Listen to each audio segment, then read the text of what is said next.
I found out about my dad's secret by accident. I was home early from college for spring break, and no one knew I was coming. The house was quiet, so I walked straight to the kitchen. That's when I heard my dad laughing in the living room. Not normal laughing, soft, careful, the kind you use when you don't want to be heard. I peeked around the corner, expecting to see him on the phone with one of his friends. Instead, he was sitting next to a woman I'd never seen before. She wasn't young, she wasn't glamorous. She looked familiar in a strange way.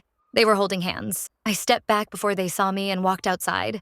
My heart pounding so loud I could hear it in my ears. My parents had been married for 27 years. They weren't perfect, but they were solid. Or at least I thought they were.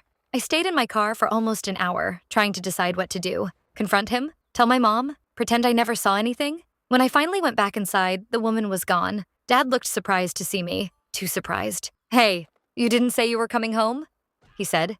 I just nodded. I couldn't even look at him. Dinner that night felt fake. Mom talking about work, Dad asking about classes, me wondering how long the lie had been living at our table. I barely slept. The next morning, I decided I needed the truth, so I followed him. He left the house around noon, drove across town, and parked near a small park I'd never noticed before. The same woman was already there, sitting on a bench. I watched from a distance as they talked. No kissing, no sneaking around, just talking. After a few minutes, something unexpected happened. A little girl ran up to them, maybe 6 years old, dark hair, same eyes as my dad. My stomach dropped. I thought I understood. I thought my dad had a second family.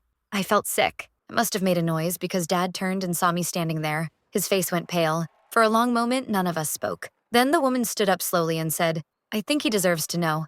Know what? Dad looked like he might collapse, but finally he said the words, "She's your sister." The world went completely silent. He told me everything right there on that bench. Before he met my mom, he'd been in a serious relationship. The woman got pregnant. They were young, scared, and life pulled them in different directions. My mom knew. She'd always known. But the girl's mother didn't want contact back then. Until recently. She'd reached out because their daughter had started asking questions about her father. Dad wasn't having an affair. He was trying to figure out how to tell me I had a sister. I sat down because my legs wouldn't hold me anymore.